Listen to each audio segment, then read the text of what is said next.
You may have even been Jim Everett back there, but somewhere along the way, Jim, you ceased being Jim and you became Chris. Welcome to Ms. Mojo, and today we're counting down our picks for the most combative, aggressive, and shocking talk show clashes in TV history. To make the list, the incident can't be completely staged, and it has to be on a talk show or a program with a similar model. I just say that because your back is to me, and I was just talking to a back.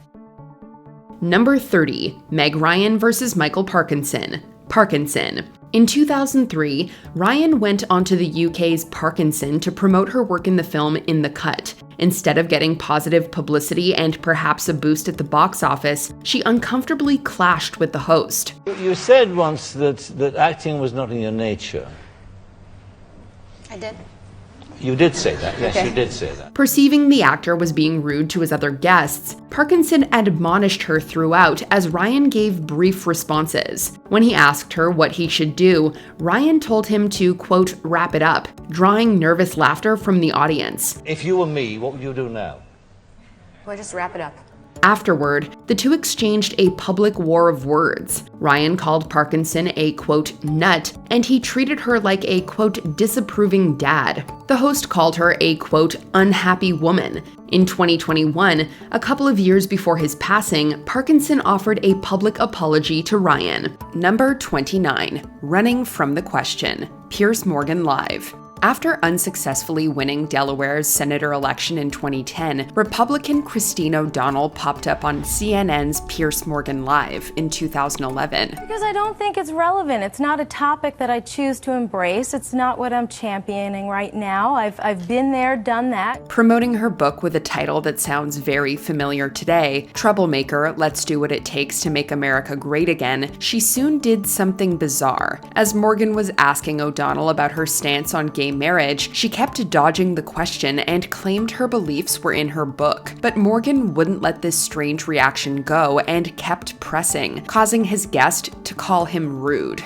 I'm not being weird, you're being a little rude. The escalating tension and confusion culminated in O'Donnell's team cutting the interview short, with the Tea Party activist using another engagement as an excuse. Number 28, Forced Announcement. The Ellen DeGeneres Show. Some talk show hosts will do anything to get celebrities to give them a big scoop. Take Ellen DeGeneres, for example. When Mariah Carey was a guest in 2008, during their sit-down chat, DeGeneres brought up the rumors of the singer being pregnant. People are saying that that you're pregnant. There's rumors. Don't discuss that. All right. Well, you don't have to answer. No, that's okay. No, honestly, you how don't do have to I- answer me. Let's just toast with champagne. Carey mentioned in interviews years later that she was blindsided by this and was very uncomfortable. At the time, she tried to change the subject, only for DeGeneres to give her a glass of champagne to toast being not pregnant, a very obvious test. When Carey pretended to drink it, the host called her out on the mimicry and exclaimed she was expecting a child. I didn't say that. No. My mother would be at home, like, Yeah.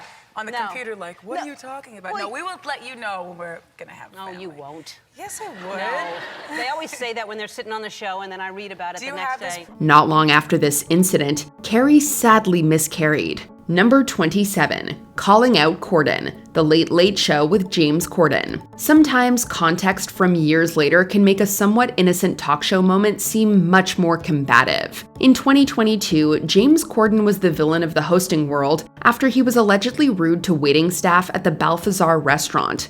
I made a rude comment, and it was wrong. It was an unnecessary comment. It was ungracious to the server. Well, back in 2016, Corden had the icon Jimmy Kimmel on his show to play the segment Spill Your Guts, where you had to consume something gross or answer a question. With a fish smoothie in front of him, Kimmel asked Corden if he could name two of his camera operators. After a long pause, Corden couldn't and drank the smoothie. Name two of the cameramen in this room.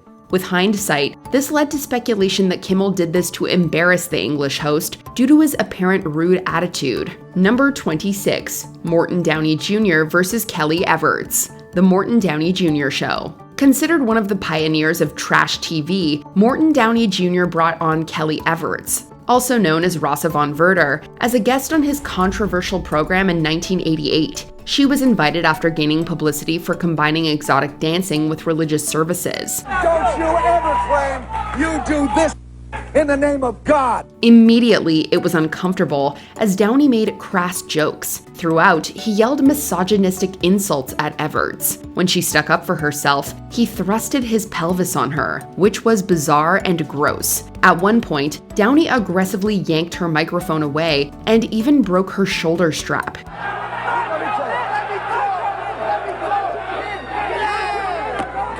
After the segment aired, Everts stated to the press her intention to sue Downey for $40 million for defamation and assault. Number 25, Arsenio Hall vs. Queer Nation, The Arsenio Hall Show. In 1990, Hall was taping an episode of his self-titled talk show, riffing with the crowd. However, he was interrupted by the audience yelling, which he immediately addressed. Some members of the activist group Queer Nation were asking why Hall didn't have any gay guests on his show. Well, there are a lot of gay guests who really don't like to talk about their sexual preference, so we don't know whether they're gay or not. It started off calm, with Hall backing up accusations with evidence and mentioning guests might not be comfortable disclosing their sexuality. But as the activists continued questioning him and implying he was homophobic, the host exploded in rage. I got gay friends I've had on the show. Because you don't know them or it ain't who you want on the show, you got a problem with it? If you want to book it, get yourself a show. After telling them to sit down,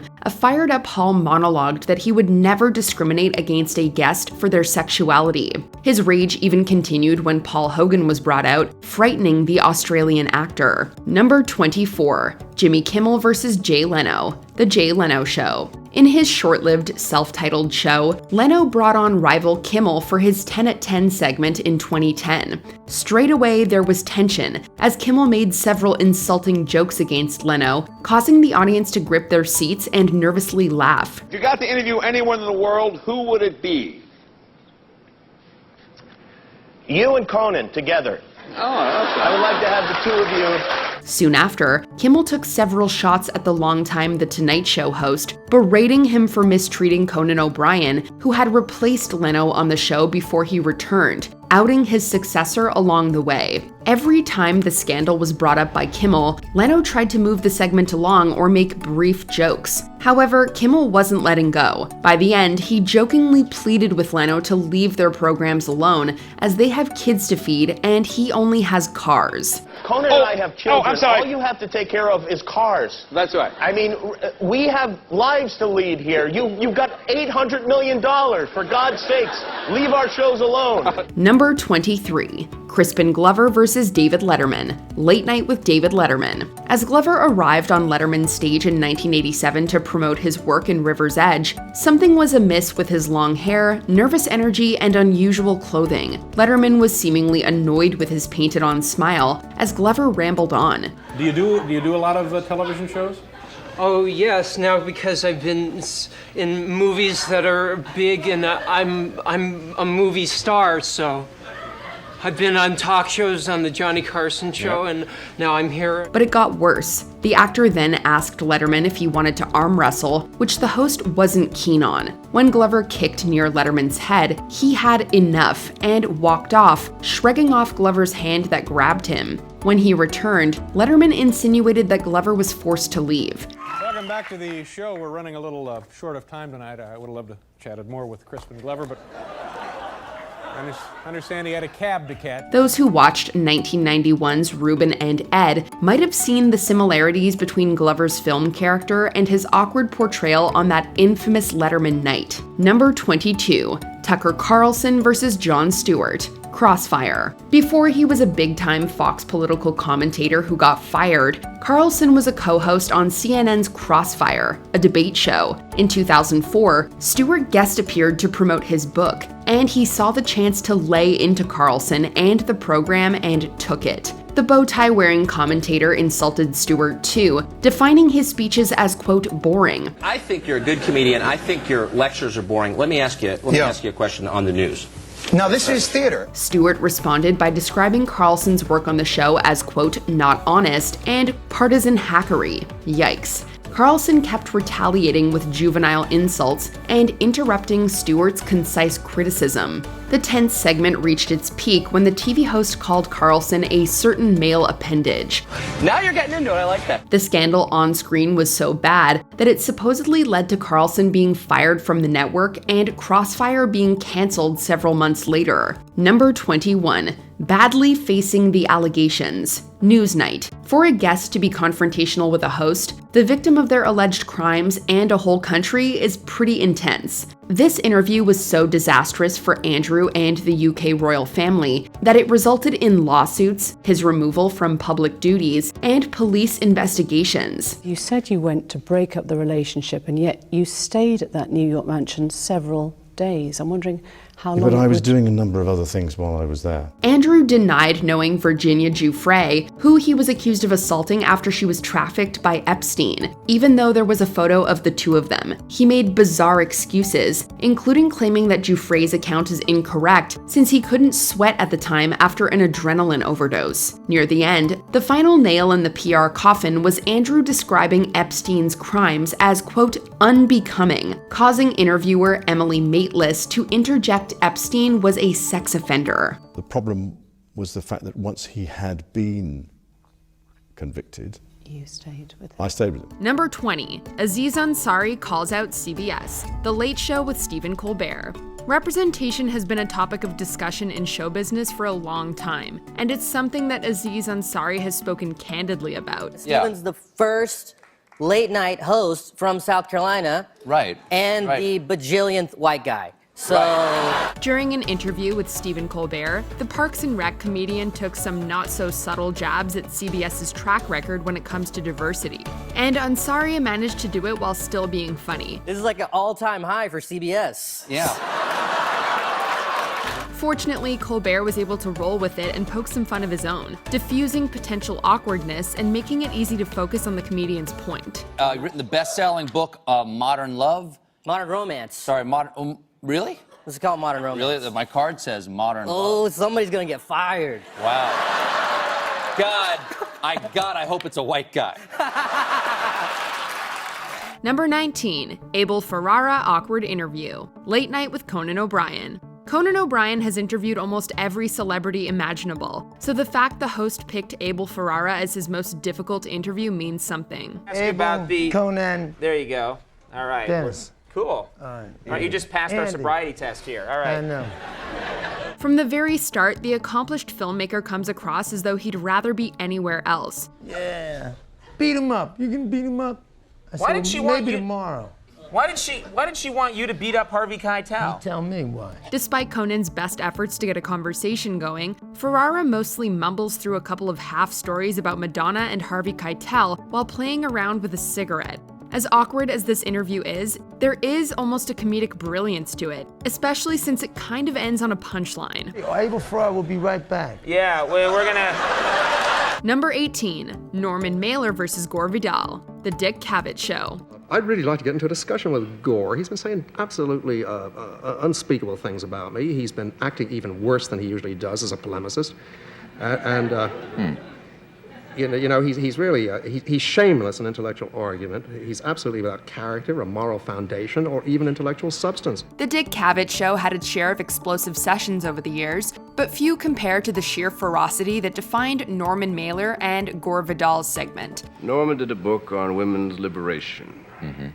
And his attitudes towards sex, some very interesting, some quite outrageous. He was very anti-women's liberation piece, and he was very mean to a couple of the girls, particularly Kate Millett.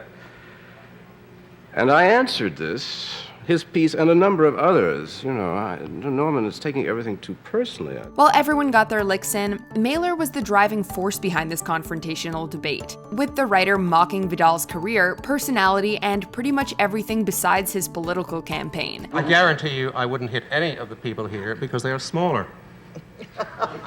In what ways? Intellectually smaller. Well, let me turn my chair and join these three.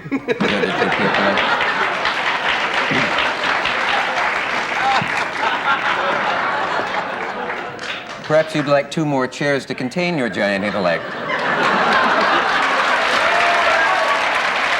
Mailer even challenged Cavett and the audience's intelligence, while aboard Janet Flanner sat there like a frustrated teacher presiding over a couple of school children. While things never quite got violent on screen, Mailer reportedly headbutted Vidal earlier that night. Hey, can I talk to the audience for a Why moment? don't you fold it 5 ways and put it where the moon don't shine?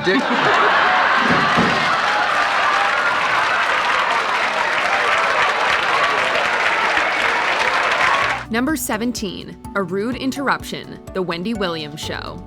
Few things can ruin a person's focus quite as instantly as a ringing phone. Somebody's phone on? Yeah. Get out. Get out.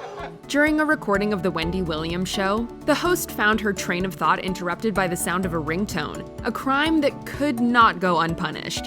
At that moment, Wendy Williams uttered the phrase anyone who's ever been stuck in a theater with a disruptive audience member has always wanted to say. Tickets are free, but when you come here, you must turn your phones off. Although Williams diffused the situation within a few seconds, that does not mean that the host's initial frustration was not genuine. Number 16, Vince McMahon versus Bob Costas. On the record with Bob Costas. Vince McMahon, thanks for coming, Vince. Pleasure. XFL ratings are down 75% from week 1.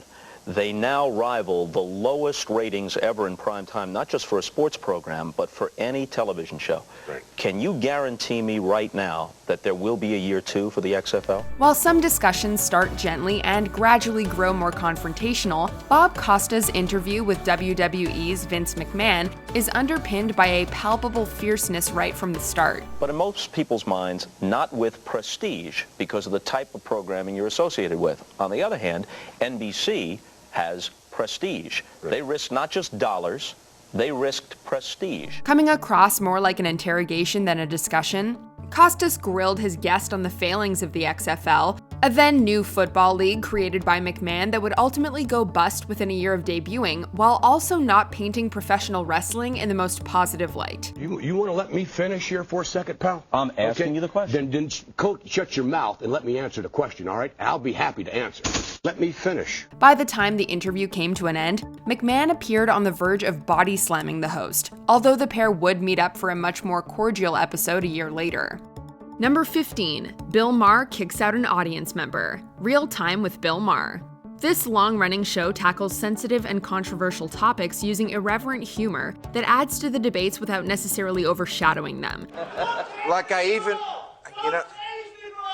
boy, sometimes here at CBS, I wish the sound wasn't working.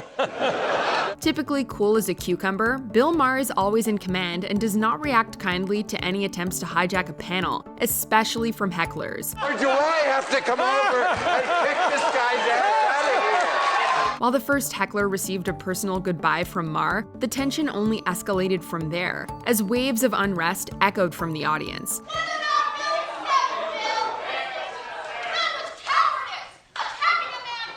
I'll kick your ass out of here, too. Through it all, Maher still manages to get a couple of laughs, although each one-liner is fueled by anger. Number 14, Patti LaBelle isn't having it, the Tyra Banks show. Who knew that a pretty short conversation revolving around cupcakes and paper could be so uncomfortable? This has paper on it. Yeah, you can't eat the paper. Nope. Now these are But made you can with... touch them with your hands. That is true. 2 kinds of cake mix. What seems to start out as a genuine misunderstanding between Hungry Girl cookbook writer Lisa Lillian and guest Patti LaBelle regarding the paper surrounding the cupcakes quickly turns into an improv session with cringeworthy attempts at humor and condescending remarks. All things considered, LaBelle managed to keep her cool despite being spoken to like a toddler. While the animosity dies down relatively quickly, a segment about cupcakes should never have been this tense to watch. Diet hot cocoa. What is Patty saying over there? She is causing trouble. Yeah, no, what makes you think I could eat the paper, boo? You can eat the paper. No paper. Paper bad, cake good. Okay, next. The incident was so infamous that it inspired a 2020 Saturday Night Live sketch starring SNL cast member Ego Wodum as LaBelle's stand-in Cookie LaFloof, and host Daniel Craig as the put-upon celebrity chef. Well, don't eat the foil. What? The aluminium foil on the. Just don't eat the foil. That's. I don't want to eat the foil. Okay. I'm making sure. Don't eat the foil. Who is this man? Number 13, Morton Downey Jr. versus Seika, the Morton Downey Jr. show. In hindsight, the Morton Downey Jr. show was closer to programs like The Jerry Springer Show than modern-day talk shows. 10 bookstores? Yes. At 23 years old, folks, isn't this a wonderful country? 23 years old, you had 10. Where'd you get your money from? I started out with one store, very small. Mob didn't give you the money? Mob? Mob. No. The pilot episode dealing with the adult film industry instantly established the tone for the show, as the host utilized an aggressive interviewing style designed to put actress Seika immediately on the defensive. How about, do you agree with the fact that 50% of all porn is controlled by the mob, and 90% of all money made from hard porn through the distribution is handled by the mob? Do you believe with that, Port? You don't believe with that? The live audience ate up Downey's savage takedown of his guest, even if the whole thing comes across as a sensationalist stunt that sought to belittle Seika for easy ratings. You damn right it makes them right. You damn right. I'd much rather hear it from those people who have studied it than from someone who's laid down with everyone that they can find in a porn film. Much rather. It's hardly surprising that Seika walked out during a commercial break. Number 12. Harvey Pekar wilds out. Late Night with David Letterman. This exchange was memorable enough to be recreated in a biopic. What kind of show was it? Like a talk show. Going to be a talk show? Yeah, it was a talk show. And then what kind of guests would you have? I didn't even consider that question because I don't want to do it. Now, why wouldn't you want to do it? Well, I'd seen you here. Harvey Pekar's appearances on David Letterman's talk shows are the stuff of legend, especially the heated exchanges the pair had during the 80s. Hey, I want to tell you something about that stuff. No, wait a minute, I'm serious. No, let's... Damn it, now, man, don't mess with me. The duo always seemed to be stuck in a power struggle, and that was never more apparent than when Pekar went on a rant about General Electric, the parent company of NBC, the network that aired Late Night with David Letterman. They're being sued in Ohio because they sold these nuclear reactors around the country. Harvey, this is very bad manners. I don't care, man. This is very, very inappropriate. Number 2. This was not some previously discussed routine, as Letterman did not hide the fact that Pekar's comments were highly inappropriate and unwelcome. Number 11. Meghan's choice words. The View.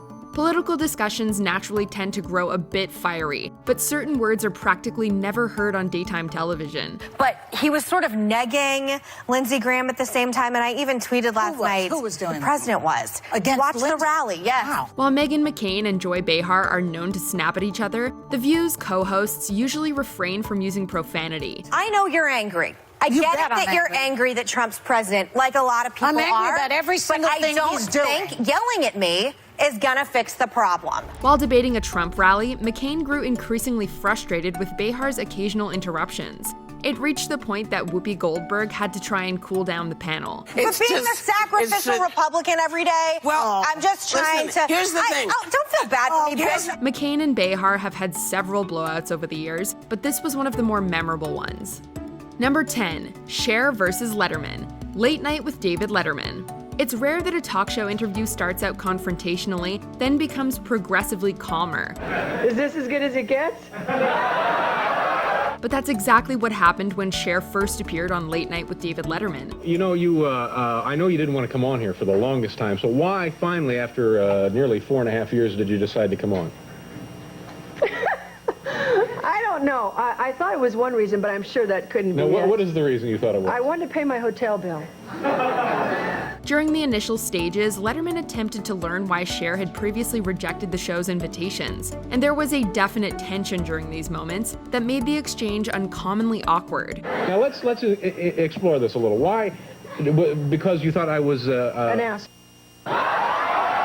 When Cher finally revealed the reason, it could have come across as a punchline if it were not for the fact that the singer did not laugh for a couple of seconds after. It was no joke. What she said was she thought I was an awfully nice guy. No, an astronaut. Yeah, an astronaut. I thought you were an astronaut. Yeah. Number 9. Dakota's Birthday. The Ellen DeGeneres Show. Ellen DeGeneres is rarely caught off guard by any of her guests, which makes this particularly awkward exchange with Dakota Johnson all that more captivating. It's good to see you. Happy belated birthday. When was your birthday? It was October 4th. October 4th. You turned 30. I did. And how was the party? I wasn't invited. After inquiring about the actress's birthday party, Ellen made the mistake of mentioning that she was not invited. A throwaway joke that ended up not being true, a fact Johnson wasted absolutely no time in correcting. Actually, no, that's not the truth, Ellen. You were invited.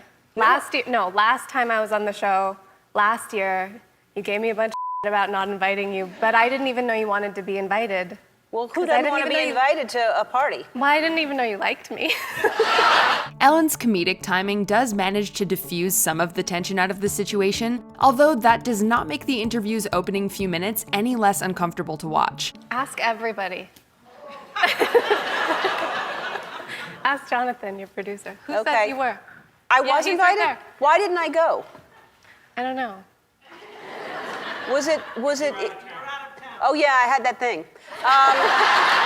Number 8, Madonna versus Letterman, The Late Show with David Letterman. This interview was off to a rough start with Letterman's derogatory introduction. In the past 10 years, she has sold over 80 million albums, starred in countless films, and slept with some of the biggest names in the entertainment industry. He then told Madonna to kiss a man in the audience. Let's go kiss a guy in the audience. Why don't you go kiss the guy in the audience? Why are you so obsessed with my sex life? Even so, no one could have predicted what followed. I gave him my underpants and he won't.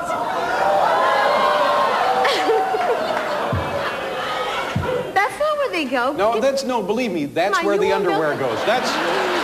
Filled with expletives from Madonna and innuendo from both parties, this interview toes the lines between playful banter and outright hostility. To say that it takes some weird turns is an understatement. Turn down your volume.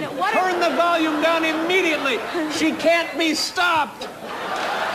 By the last few minutes, it had gone completely off the rails, as any semblance of structure gives way to confusion, cigars, and shocked audience members. Number 7, Tom Cruise versus Matt Lauer. Today. I've never agreed with psychiatry, ever. Before I was a Scientologist, I never agreed with psychiatry. And then when I started studying the history of psychiatry, I started realizing more and more why I didn't agree with psychiatry. And as far as the Brooke Shields thing is, look, you gotta understand, I really care about Brooke Shields. During an interview with Today's then undisgraced host, Matt Lauer, Tom Cruise opened up about life and mental health in a rant that would arguably change the public perception of the actor forever. Matt, you have to understand this. Here we are today, where I talk out against drugs and psychiatric abuses of electric shocking people, okay, against their will, of drugging children with them not knowing the effects of these drugs. Do you know what Adderall is? Do you know Ritalin? The strangest thing about this whole ordeal was that the interview was perfectly cordial for the first half, but the tone changed once Lauer mentioned Scientology, which snowballed into Cruise sharing his distrust about psychiatry as someone who knew the profession's long history. So you're advocating it? I am not. I'm telling you, in their case, in their individual case, it worked. I am not going to go out and say, get your kids on Ritalin, it's the cure-all and the end-all. Matt, but here's the point. What is an ideal scene in life? The interview got particularly heated once Brooke Shields became the topic of discussion, with Cruise even going so far as to describe Lauer as glib. Maybe there are too many kids on Ritalin. Maybe electric shock is... kids on Ritalin, Matt. I'm just saying, but aren't there examples where it works? Matt, you don't even... You're glib. You don't even know what Ritalin is. If you start talking about chemical imbalance, you have to evaluate and read the research papers on how they came up with these theories, Matt. Okay? That's what I've done. Number 6, Rosie O'Donnell versus Tom Selleck, The Rosie O'Donnell Show. In the aftermath of the Columbine High School massacre, Rosie O'Donnell and Tom Selleck ended up in a now infamous debate over gun control. You know, I understand how you feel. This is a really contentious issue, probably as contentious and potentially as troubling as the abortion issue in this country. All I can tell you is it rushes to pass legislation at a time of national crisis or mourning. I don't really think are proper. Selleck, who came on the talk show to promote the romantic comedy The Love Letter, was blindsided by O'Donnell, who was far more interested in discussing the NRA, guns, and the Second Amendment. I can't speak for the NRA. But you're their spokesperson, Tom, so you have to be responsible for what they say. I'm not a spokesperson. But if you put your name out and say, I, Tom Selleck... Don't put words in my mouth. I'm not a spokesperson. Remember how calm you said? Now you're questioning my humanity. No, not your humanity. I think you're a very humane man. Okay, I'm saying that if you say... I disagree with you, but I think you're being But you can't say that I will not take responsibility for anything the NRA represents. While Selleck tried to maintain a degree of composure and civility early on in the debate, the actor seemed to give up once it became apparent this argument was just going to go around in circles. I didn't come on your show to have a debate. I came on your show to plug a movie. That's what I'm doing here. And that's if what you we think did. it's proper to have a debate about the NRA, I'm trying to be fair with you. And I am trying this is to. absurd. You're calling me a spokesman for the NRA? Number 5. Whoopi Goldberg versus Bill O'Reilly, The View. As multiple arguments on The View can attest, it's only natural that discussions get heated when politics, religion, or 9/11 are involved. So many questions. I know you have. Yeah, so, okay. Look at you. Look, every time I come on here, she's, how did this happen? Rosie O'Donnell and Elizabeth Hasselbeck had a notable exchange in 2007, but it was Bill O'Reilly's guest appearance in 2010 that saw tensions boil over to unprecedented heights. Yes, and then the guy this says, is America. and then the This is hold America. hold it. Listen to me because you'll learn. All right? O'Reilly's generalization of Muslims prompts a verbal tirade from Whoopi Goldberg, who then proceeds to leave the set alongside co-host Joy Behar. Why is it inappropriate when 70 families died? What are you killed this on 9/11. No. Right? Oh my God. That is. In retrospect, there was not friction immediately between O'Reilly and Goldberg, but things certainly did not take long to escalate. Number 4. Rush Limbaugh versus protesters. The Pat Sajak Show. The most infamous episode of this show didn't even feature the titular host. You think that bans and economic boycotts like this have a role? I think women's lives are more important than any potatoes. A couple of weeks before the show's cancellation, Rush Limbaugh took over for an episode about a recently vetoed abortion bill, and in a move that backfired instantly, asked an audience member for their opinion. Why, you don't know what it's about. You'll never have a baby. It has nothing, You'll never be pregnant. Madam, You'll never have to have an abortion. Madam. Yes, what? You need not react that way. The rest of the episode involved Limbaugh trying and failing to gain any sort of control over a restless crowd, with many vocal members who did not agree with the guest host's political views. You should be ashamed of yourself. That's right. The experience was such a train wreck, Limbaugh would later claim it was a publicity stunt staged by the talk show's producers. Number 3. Mark Summers versus Burt Reynolds. The Tonight Show with Jay Leno. Sometimes things escalate slowly before reaching a boil. This was not one of those times. We once filled a container with 4,000 pounds of baked beans and made kids dive into it, which was really great. Gee, I wish I'd seen that. You would. Mark Summers and Burt Reynolds share one cordial exchange before the bitter jokes, cups, and pies begin to fly. No, I was just wondering who told you that, because... My wife tells me that often. She says, good morning. I'm still married, as a matter of fact. Yes, well, you... From the moment Summers made a crack at Reynolds' past divorces, it felt like the pair were constantly on the brink of a fight. I deserved it. You deserved it? I deserved it. I did it to you. I deserved it. No, it's okay. You know, that's the kind of guy I am. You know? Okay. And I was saying to your wife the other night, you know... Neither party came out of this segment looking particularly great, while Jay Leno seemed simultaneously delighted and terrified by what was unfolding in front of him. Things might not have worked out as planned, but it did lead to an unforgettable interview. 1, 2,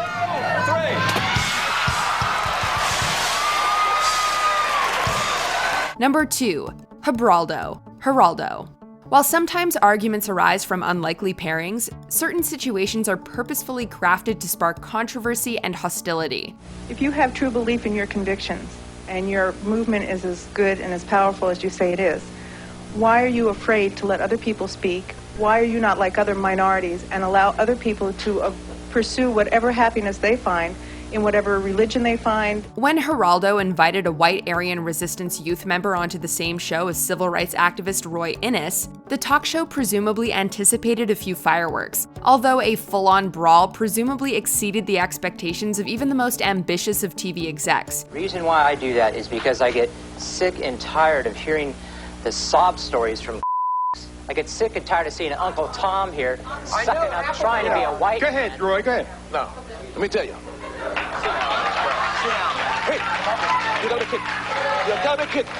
After one particularly racist comment, Innis took matters into his own hands before the show lost complete control of its guests and audience.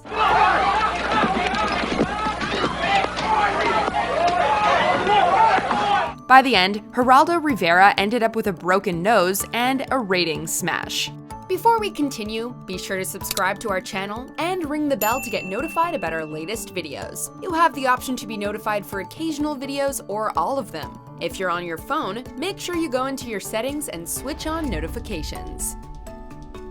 Number 1. Jim Everett versus Jim Rome. Talk 2. Jim, good to have you on the show. Good to be here, Jim. Thank you. Check that. Chris Everett, good to have you on the show. You know what? You've been calling me that for about the last 5 years. About 2 years, actually, Chris. Well, hey, you know what? Let me say one thing. A moment so infamous, South Park parodied it more than a decade later. After years of Talk 2's Jim Rome poking fun at Jim Everett by calling him Chris instead, in reference to the female tennis player of the same name, the Los Angeles Rams quarterback dared the host to repeat it one more time during an interview. We're sitting here right now, and if you guys want to take a station break, you can. But if you call me Chris Everett to my face one more time... I already did it twice. You call it one more time, we better take a station break. Rome did so and instantly regretted it. The segment is so outlandish, it almost seems staged. However, Everett has always maintained that it was legitimate. Exactly. Well, we got no problems then. I think that you probably won't say it again. I bet I do. Okay. Chris? Considering neither party came out of this scuffle looking particularly good, it does seem pretty real. Which controversial talk show moment shocked you the most? Let us know in the comments. Why do you argue? The two of you, I hate to see it. Do you agree with our picks? Check out this other recent clip from Ms. Mojo and be sure to subscribe and ring the bell to be notified about our latest videos.